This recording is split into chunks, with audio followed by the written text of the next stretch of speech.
வயநாட்டில் ஏற்பட்டிருக்கக்கூடிய பேரழிவு பற்றிய தகவல்களை நாம் தொடர்ந்து பார்த்து வருகின்றோம். தொடர்ந்து அங்கிருந்து வரக்கூடிய காட்சிகளையும் பார்க்கின்றோம், அங்கிருந்து வரக்கூடிய தகவல்களையும் கேட்டு பெறுகின்றோம். அதில் முக்கியமாக அந்த பேரழிவினுடைய இதய பகுதியாக இருக்கக்கூடிய அந்த முண்டகை பகுதியில் தான் தற்போது தந்தி டிவியினுடைய குழு இருக்கிறது. அங்கிருந்து நீங்கள் வரக்கூடிய நேரலை காட்சிகளை பார்க்கின்றீர்கள். வேறு எந்த தமிழ் தொலைக்காட்சியும் எட்டிராத அந்த முண்டகை பகுதியிலிருந்து தற்போது நேரடி கள விவரங்களை வழங்குவதற்காக நம்முடைய செய்தியாளர் சிவசபாபதி அங்கிருந்து இணைந்திருக்கின்றார். அவர் அங்க நேரடியாக கடந்த 3 நாட்களாக களத்தில் இருந்த மீட்பு படையினரோடு அவர் இணைந்திருக்கிறார் அப்படின்னு நான் புரிஞ்சுக்கிறேன். திரு சிவசபாபதி, அங்க இருக்கக்கூடிய கள நிலவரம் இப்போது என்ன? அந்த மீட்பு படையினர் என்ன மாதிரியான தகவல்கள் உங்களுக்கு வழங்குறாங்க? தற்பொழுது இந்த முண்டகை அதிக மீட்பு பணி அப்படிங்கிறது ஒரு தொய்வு ஏற்பட்டிருக்கு. இருந்தாலும் நம்ம கிட்ட இங்க அதாவது இந்த முண்டகை பகுதியில என்டிஆர்எஃப் குழு தலைவர் நம்ம கிட்ட இருக்காரு, கபில். அவர்கிட்ட வந்து நம்ம கேட்போம். சார், இந்த நிலச்சரிவுல ஏற்பட்டிருக்க சவால் உங்களுக்கு என்ன சார்? சார், நம்ம இந்த 28, 29 நைட்ல இந்த இன்சிடென்ட் நடந்தது. இன்சிடென்ட் நடந்தப்போ நம்ம டீம் இங்கே தான் நம்ம ஸ்பாட்ல வச்சு இந்த ப்ரீ மான்சூன் டிப்ளாய்மெண்ட் சொல்லிட்டு, ஸோ நமக்கு மெசேஜ் கிடைச்ச ஒரு 40 மினிட்ஸ்க்குள்ள நம்ம டீம் இங்கே ரீச் ஆகிட்டோம். ரீச் ஆனப்போ வந்து தண்ணி பார்த்தீங்கன்னா அந்த ரிவர் வந்து ஓவர்ஃப்ளோ ஆகி டெப்ரிஸோட ரொம்ப வேகமாக போயிட்டு இருக்குது. டெஸ்ட்ரக்ஷன் ரொம்ப வாஸ்ட் லெவல். ஸோ இந்த யாரெல்லாம் வந்து தப்பிச்சு ஓட முடியுமோ அவங்கெல்லாம் வந்து நம்ம ஃபர்ஸ்ட் டே ரெஸ்கியூ பண்ணோம். 29, 30 அடுத்த நாள் பார்த்தீங்கன்னா இந்த உடஞ்சி இடிபாடுகள் இருக்க அந்த வீடுகளுக்குள்ள யாராவது சிக்கியிருக்காங்களா அப்படின்னு இந்த லைவ் விக்டிம்ஸ் அதான் நம்ம ப்ரையாரிட்டி. அவங்கள நம்ம செக் பண்ணிட்டு அதுக்கப்புறம் ஏதாவது டெட் பாடிஸ் இறந்தவங்க யாரையாவது நம்ம ரெக்கவர் முடியுமான்னு நம்ம ட்ரை பண்ணி பார்த்தோம். இன்னைக்கு பார்த்தீங்கன்னா 3வது நாள் அந்த பாசிபிலிட்டி எல்லாம் முடிஞ்சதுக்கப்புறம் ஒரு 8 அடி 10 அடி வரைக்கும் வந்து இந்த டெப்ரிஸ் வந்துருக்கு. ஸோ அந்த டெப்ரிஸ் எல்லாம் ரிமூவ் பண்ணுறதுக்காக ஹிட்டாச்சி போன்ற ஹெவி மெஷினரிஸ்லாம் வந்திருக்கு. ஸோ இன்னைக்கு பல ஏஜென்சிஸ் கூட இது ஒர்க் பண்ணிட்டு இருக்காங்க. ஆர்மி இருக்கு, கோஸ்ட் கார்டு இருக்கு, நேவி இருக்கு, Kerala fire service, Tamil Nadu NDRF, Tamil Nadu fire சர்வீஸ்லேருந்து வந்திருக்காங்க. ஸோ எல்லாரும் ஈடுபடுறாங்க. என்டிஆர்எஃப் பொறுத்த வரைக்கும் நம்ம வந்து 3 பாடியை ரெக்கவர் பண்ணியிருக்கோம். சார், நீங்க வந்து இந்த பேரிடர் மீட்புல வந்து பாத்தீங்கன்னா பல இடங்கள்ல பல்வேறு பகுதிகளில் வந்து பல பேரிடர்கள் வந்து இன்னைக்கு பணியாற்றிருப்பீங்க.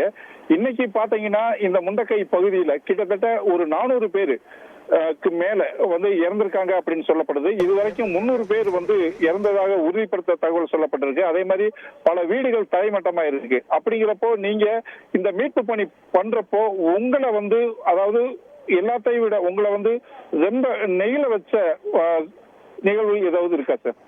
இப்போ கொஞ்ச நேரத்துக்கு முன்னாடி சார் கீழே நம்ம ஒரு ரிகவரி பண்ணோம். அதாவது வீட்டில் இருக்க பையன் அவர் வந்து எஸ்கேப் ஆயிட்டார்.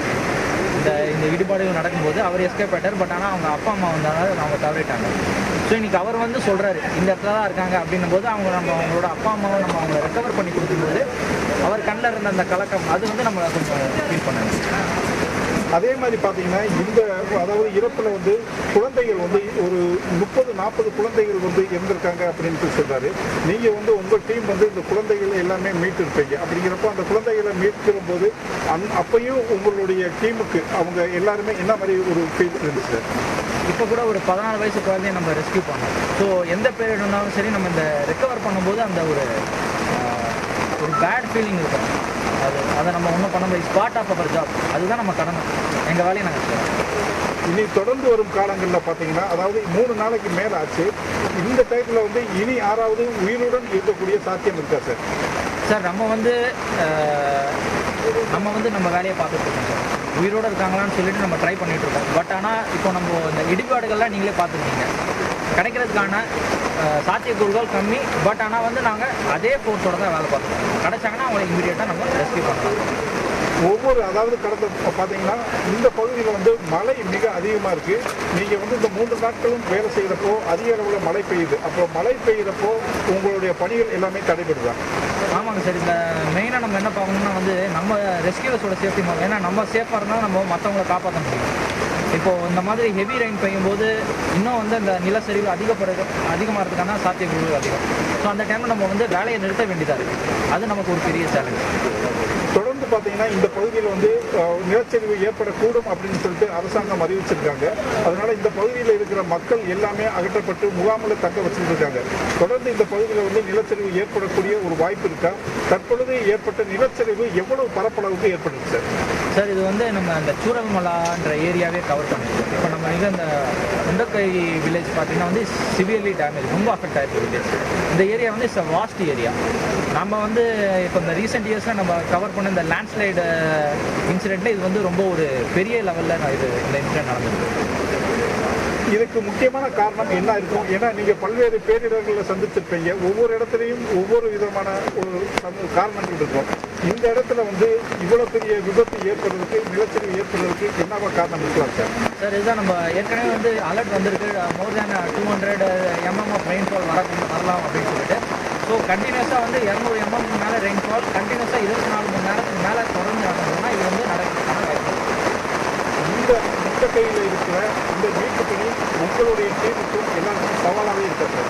ஆமாங்க சார், நீங்கள் பார்த்துருக்கீங்க ஹெவி ரெயின்ஃபால் இருக்கும். ஸோ இதே மாதிரி தான் எவ்ரி டேவும் வந்து வேலை பண்ணிட்டு இருப்போம், திடீர்னு மழை வருது. So it is challenging. Mundakkai பகுதியில வந்து தற்பொழுது வந்து மீட்பு பணியில ஈடுபடணும் அப்படிங்கிறது வந்து மிக சவாலாக இருக்கு அப்படின்னு சொல்லிட்டு இந்த குழு தலைவர் வந்து கபில் நம்ம கிட்ட சொல்லிட்டு இருக்காரு. செய்திகளை உடனுக்குடன் தெரிந்து கொள்ள உடனே சப்ஸ்கிரைப் பண்ணுங்க.